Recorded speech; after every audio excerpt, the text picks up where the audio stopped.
Welcome back. Welcome in. This is Country Roads Confidential at earsports.com. This is a Paramount podcast. I am Mike Casazza, tagging in a partner from out in Illinois. This is Jeremy Werner from Illini Inquirer. There is a orange and blue flavor here in the gold and blue in Morgantown. An assistant coach, two players have joined the basketball program here. Illinois influence in Morgantown, so we have to go out to Champaign thereabouts to get some explanations. Jeremy, thanks for helping me out here. And then do we owe you a coach, a player to be named later? Can we get you a staff writer, something like that? How do we make this even? Yeah, I don't know. I've been through West Virginia on my way to New Jersey. I don't know if I've spent a lot of time there though. So maybe a Yingling. You guys got Yingling out in West Virginia. You can buy me one of those if I ever get through there. Yeah, Something like that. we do have it now. I used to have to cross the border into Pennsylvania to get them before, but now I'm aging myself. That's a thing that used to be. It isn't anymore. We can definitely take care of that. That's all you want.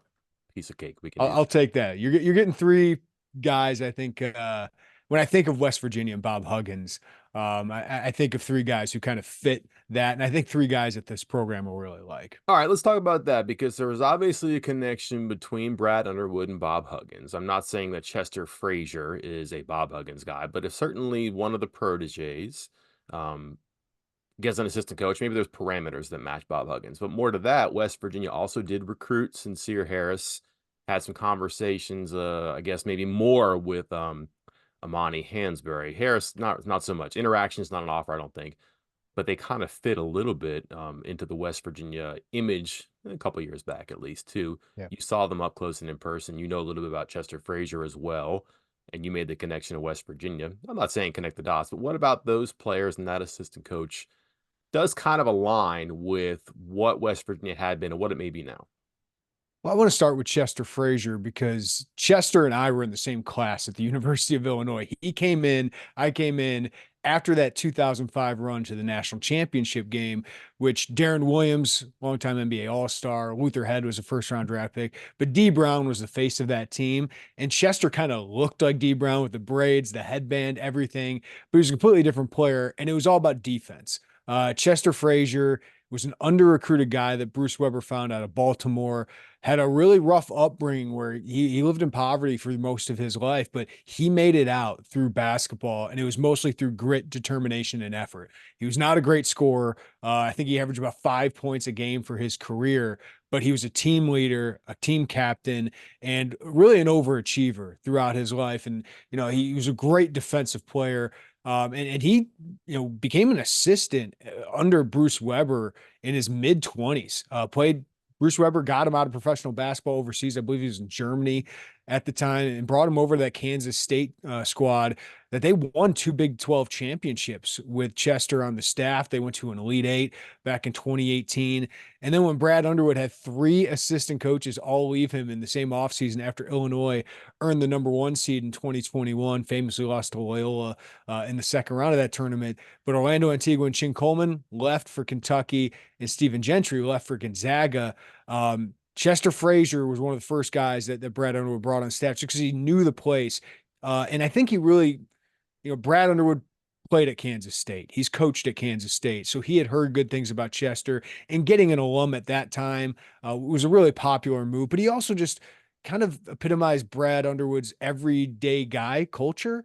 And Chester was successful here. He helped Illinois win two Big Ten banners, one regular season championship, one Big Ten tournament championship, and get to the Elite Eight for the first time since 2005. Something, these are things that Chester never accomplished as a player.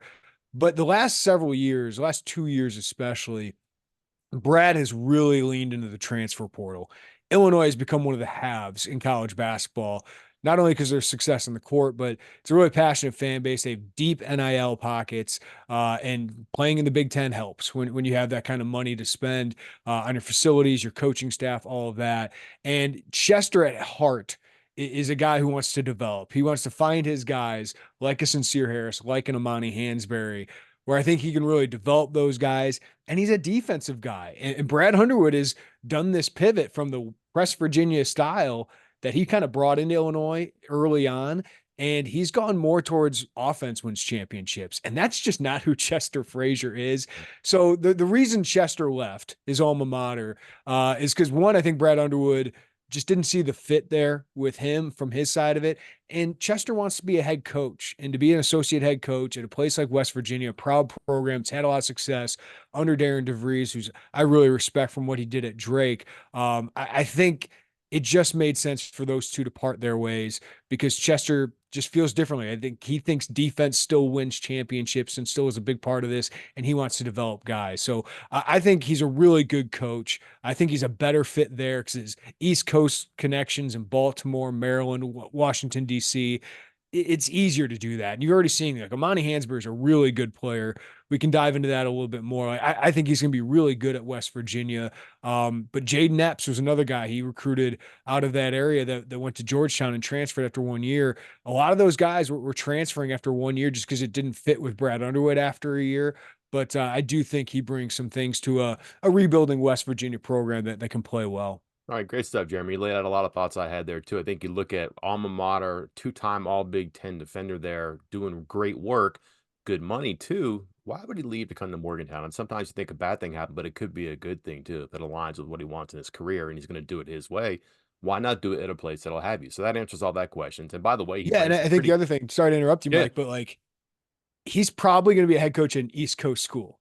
And yeah. being in West Virginia might help him, right? Like just because those schools will probably be looking at him a little bit more. He'll be recruiting in that area a little bit more. So I thought that made sense for him too. Okay. So he brings some good baggage with him too. Baggage isn't the right word. We'll just go with it. He brings some good parcels with him too. Harris intrigues me because all of the allure is there when he's in high school. He plays as a freshman, and then an unconventional move this past season to redshirt. Um, Understandable, and you can explain why because that roster was very good, and maybe he would not have cracked it. And who knows what if he squanders a year locally? Was that a popular and understood, a controversial decision? And how does it look for him on the way out, even though he will be somewhere else? It was a surprise Mhm. because he did it, I think, the day before the season began. And I don't blame him for doing it because I think personally, you look at it now, it was a smart decision. He Mhm. didn't waste a year being a 5 to 10 minute a game role player. He really, for this Illinois team that was loaded. I mean, Terrence Shannon, Marcus Damask were on the wing, right? Dre Gibbs Allhorn, a freshman, came in and kind of stole a role because offensively he gives more than Sincere Harris. And you just had a bigger lineup. Ty Rogers is a 6'6", kind of do everything but shoot guy. And Sincere Harris is like a 6'3", do everything else except shoot guy. So they just went with a longer, bigger, stronger option for that role. So I think it made sense, but I don't think Brad Underwood was all that happy about it because Sincere Harris could have helped this team. He changed games as a freshman. Now he only played 10 to 14 minutes a game, but he could come in and just give you a defensive spark, like instant energy. He gets on the court, you know it. So Devin Witherspoon was an All-American cornerback here at Illinois. He was number 5 pick in the draft, the Seattle Seahawks, and just a ball of energy is his best attribute. Sincere Harris plays like Devin Witherspoon does on the basketball court. He's just tenacious. He can really get into people's grill, force them to guard 94 feet. And he changed some games with his energy, his effort. He can really attack the glass. He's an explosive athlete. For people that don't know, he played at the same high school as LeBron James, St. Vincent, St. Mary, and helped, I believe, lead them to a state championship. And he was one of the best players on that team. So you're getting a defensive ace. He can be a shutdown guy who gets multiple steals, gets runouts, gets those effort plays. Like that is who he is. And it aligns a lot with Chester Frazier. But he is not a scorer. He is not a proven scorer at this level. He shot better than we thought he would as a freshman from three. I think it was 30%. But if you go and look at his conference totals, I believe it was under 20%. Shot 20% from the free throw line, which is a problem for a guard. But he is explosive. And I think maybe the best thing out of this redshirt year for him, Mike, and he helped Illinois scouting, scout team because, when Illinois had to play Iowa State that had this pressure defense, he was the guy kind of pointing it. So I think he really helped the team in that way. But he got to be the go-to guy on the scout team. So he probably built up some confidence offensively, got a lot of reps as kind of a go-to guy offensively. So I'm looking forward to seeing what that does for him. I think his floor is as a rotational defensive impact guy. Uh, he was a scorer in high school, but does that translate to the high major level? I'm still unsure, especially at the Big 12 level. But he's still got some development, but he's long, super athletic, and just super tenacious on defense. What is the development structure like there? Do they have a guy who stays around when the team travels, like a red shirt's going to stay home and not be on the bench in Purdue, for example? Do you have any capacity for any idea for his capacity to improve and how they what they built into their program so he's not just a guy getting scout team reps. When the team is away, he's going to be working on his body. He's going to be working on his 3-point jumper. I'm just trying to figure out what we could expect the next time we see him live. Well, it's kind of rare that anybody redshirts anymore, Mike. So Yeah. it doesn't happen that often, but I can tell you Illinois' development is really, really strong. Um, I mean, one of their most famous transfers here the last couple of years was Brandon Podjemski. Oh, well. Was freshman year, played very little because it was a veteran laden team, won the Big Ten championship. He transfers to Santa Clara, which transferring down a level was the best thing he could do. And he goes on and becomes a first round draft pick, but he got development while he was here at Illinois. Part of that was Brandon putting in the work. He's a really talented player, obviously. But Illinois is one of the best strength and conditioning coaches in the country. That's not just me saying it. It's a lot of people outside of Illinois and Adam Fletcher. So Sincere Harris has had 2 years of that. Chester knows that too. So I think you're coming in with a guy who's gotten a lot stronger during the last couple years. And then skill development wise, Tim Anderson is a former NBA developer of guys. Like he used to be an NBA trainer Right. before he was an assistant coach in the college level. And, you know, he sat out a year, I believe, and he's trained guys like Anthony Davis and some of the biggest names in the NBA. So he's gotten that plus Chester. Like Chester, that's his guy. Sincere is his guy. So, you know, the past year they've been putting in a lot of work. So Darren DeVries, I don't think he's getting in a raw player. Now, maybe raw offensively, but you've gotten a guy who's gotten a lot of good development over the last 2 years. We saw Amani Hansberry last year, and this is a player that West Virginia got in on probably late in the process. I don't think he was too long before he committed to Illinois after West Virginia got involved. And I'm really intrigued by him, and it sounds like you are too. He has the size, looks like the frame could hold more weight and muscle for sure. He has some offensive gamey moves, but man, his hands are excellent, which that can not be there or come very slowly to a big guy too. And you can do a lot with really good hands, offensively, defensively. There's a lot to work with here. What did you see? What do you see from someone like him? Changing up a little bit offensively too. They don't really go back to the basket, or excuse me, face to the basket too much. And maybe he's a back to the basket project. I don't know. I'm kind of projecting here. You would know better than me. I was excited about what Amani Hansberry could be as a sophomore. I thought he had earned the chance to have a lot of playing time, but Illinois has a top 30 big man coming in, and Merez Johnson was almost a McDonald's All-American, but he was the Illinois Mr. Basketball. And everything that Amani does well, he does probably as well, only he's 6'9" instead of 6'6". Like Amani is an undersized post player, but he is really impactful in a lot of things he do. Again, another Chester Frazier guy who you know is going to give intense effort on the glass. He's a really good defender. He held up really well against the Big Ten big men that he did play this year. His issue last year was he was going for he was going to have a huge role potentially over Dane Danger, who had a huge impact on Illinois late in the season, and he transferred to Memphis and probably going to be a double digit kind of scoring guy there. But Amani was going in the direction of earning a role for Illinois in their rotation, but he had a back injury that set him back. And he only played in half the games this year. But I love everything about his game except that he's 6'6". 6'7", maybe on a good day if they want to list him at that. But he's really strong. He's really improved his body over the last couple of years. Just intense focus on rebounding, and I think there's an offensive game that he can develop a lot. He showed against UConn, he was one of the few bright spots. He came in late in the game. The game was out of hand already in the Elite Eight, and he hit a couple threes. Like he can stretch it out a little bit, and he's got confidence in his shot. So I think he can be a versatile player in that if you have a five who can be a rim runner, Amani could stretch the floor a little bit, but he also can battle in the post, get you a lot of rebounds. He's not really a rim protector, even though he's got long arms, but he's a really good passer. I think as he gets more time, I think this is a guy that can be a double threat most games. If he was your starting center next year, starting four man, I could see that because I thought there was a reality that Illinois could have him be that last year, but they've added more length. They're trying to upgrade at every position. And once Chester left, it was clear that Amani would probably follow him. So I think Amani Hansberry can be a really good starter at the high major level. And I think this is the one I would be most excited about so far that West Virginia has gotten because I think he can be a 2, 3 year impact player that is a double threat. Yeah, it's incredible to think about transfer portal and players with multiple seasons left too to give to a team. That's again unconventional, but hey, they get two of them here too. I want to go back to Chester just for a second here too. Defense, defense, defense. I think Bruce Weber and some of the teams he had at Kansas State not as familiar with his work when he was in the Big Ten. Some of the stuff he did before that, and Chris Lowry, one of his disciples too. I think pack line stuff and sagging and protecting the paint. And that's something that Darren DeVries did early on when he was at Drake, when he had some good defensive teams. He's trying to figure stuff out. I don't know his thumbprint, though, and I'm talking about Chester here. What type of defense does he prefer? Is it a let me coach what Underwood tells me to do? Did he have a style that he impressed upon the Illini?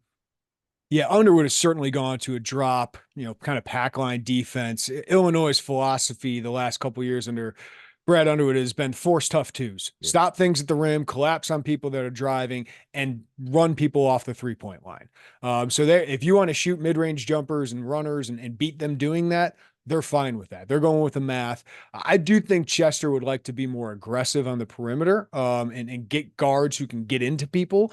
Illinois didn't really have that this past year outside of Terrence Shannon Jr., who's 6'6" wing. Talent wise, he's a first round draft pick. It's just the off the court stuff that's got to align with him. But I think Chester is more of that. I think he'd like to get into people. Man to man defense is what he wants to do. So yeah, I'm interested to see because I think Chester's going to have a say. I don't think he had much of a say in what Brad Underwood wanted. Brad is a dominant head coach. His son Tyler is basically the offensive coordinator. Zach Hamer, who's an assistant coach, a non-recruiting assistant coach, he basically is the defensive coordinator. And his assistants help, and they do all the skill development. But I would imagine Chester could be that type of defensive coordinator. So I'm really interested to see what he does. But he does come from that Bruce Weber tree of guards kind of getting into you man to man. But certainly the last couple of years, he's been part of a scheme where it's run you off the 3 point line and collapse on you in the paint. One more before we go, Jeremy.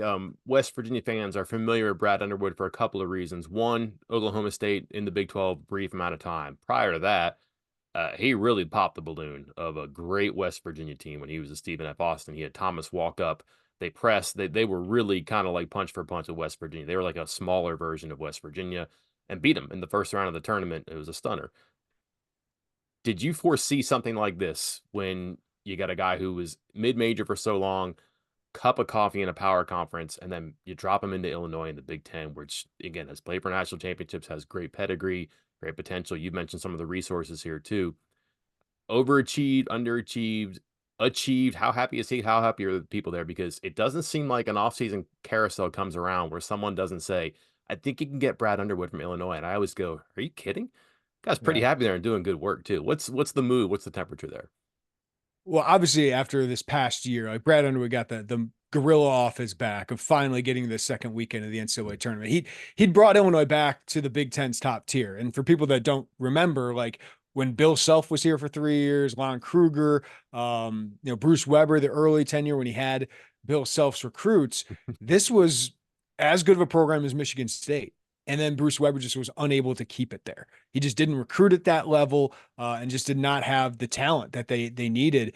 So Brad's able to get Io DeSumo, an NBA draft pick, All-American, Kofi Coburn, an All-American, and Terrence Shannon and guys like that that have taken them to the next level. Marcus Damask was a phenomenal player this past year.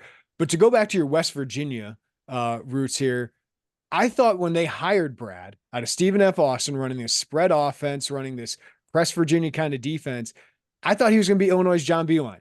I really did. I thought, Michigan had such success finding the X's and O's guy who got the most out of some under recruited talent. And this, of course, is before the transfer portal, right? You had to find talent, develop it to your scheme. I thought he was going to outcoach people, and that's how he was going to win. It's turned into Brad Underwood has just become this talent accruer. The portal, he has leaned heavily into it. NIL has really helped Illinois. But the biggest thing for Brad is I think he's been really adaptable. You don't think about that for a guy who's in his late 50s, now early 60s. that he'd be this adaptable. Like Tom Izzo's been stubborn to change. And I think that's really hurt Michigan State and capped their ceiling the last couple of years. Brad Underwood has leaned into all those things because it's what he knows he can do to win. He knows he's at a place that will support him. I mean, his AD has given him a top 10 salary, given him a top 10 assistant salary staff pool to get somebody like Orlando Antigua from John Calipari back to his program. So that's been my most interesting thing is he's over recruiting his guys every year. He has leaned into this is what we do offensively. The analytics is what we're going to do defensively. So he's been different than we have thought, that I thought he would be when they hired him. But there's no doubt he's been a huge success because Illinois for about a decade there was a bottom half Big Ten program. There's no reason this program should be. And I know it's nationally not the program, but regionally and in the Big Ten, from the 80s to the 2000s, this was one of the better programs in the country, and he's got them back there. And now he's making these aggressive moves of getting Antigua and letting Frazier go, and over recruiting Sincere Harris and Amani Hansberry because he feels he can get more talent and he wants to win a national championship. It's the one thing this program does not have. They've been to Final Fours. They've won Big Ten championships. They have not won the national championship. And he's making these big boy moves to try and get them there. So we'll see if he can do it. That is Jeremy Werner. You can find him at jwerner247. Well, I'm gonna have a hard time spelling Illini Inquirer. I have a hard time even saying that, but the Illinois 24/7 site.